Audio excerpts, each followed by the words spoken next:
மிகப்பெரிய கோடீஸ்வரர் ஒருத்தர் இருக்கார் அப்படின்றதுக்காக அவருக்கு சுயஜாதகத்தில் ரொம்ப கடுமையான காலங்கள், அதாவது கடுமையான காலங்களில் லேர்னிங்ஸ் வரக்கூடிய காலங்களாக இருக்கலாம். இல்லைன்னா அவங்க ஜாதகப்படியே ரொம்ப தாழ்வு நிலை வரக்கூடிய அமைப்புகள் இருக்கலாம். இந்த மாதிரி அமைப்புகள் இருக்கும்போது அவங்க உடனே அப்படியே கீழே வந்துடுறதில்ல.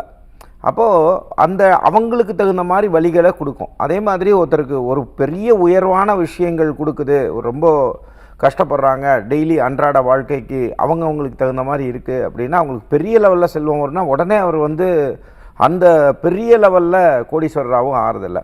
ஸோ தீதும் நன்றும் பிறர் தரவாரா, அவங்க சுய ஜாதகத்திற்கு தகுந்தார் போல் ஒருத்தருக்கு வருமானம் இருக்குன்னா, நான் அடிக்கடி சொல்கிறது தான், ஒரு சில பயிற்சிகள் கூட நம்ம பண்ணுறோம்.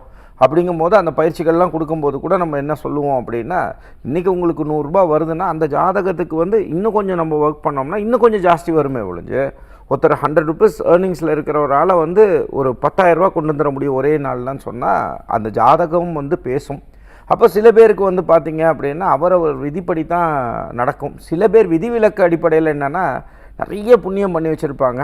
அந்த நேரத்தில் என்ன ஆகும்னா, சில பிளானட்ஸோட தன்மை விபரீத ராஜயோகங்கள் கொடுக்கும். எங்கேயோ இருந்தாங்க அப்படிங்கும் போது டக்குன்னு ஒரு விஷயங்கள் பண்ணும்போது முன்னேறினாங்கன்னு கணக்கு உண்டு. ஸோ அந்த மாதிரி செல்வ வளம்னு சொல்லும்போது அவரவர் விதிப்படியும் அதே மாதிரி அவங்களோட தன்மையை பொறுத்து தான் நடக்குது.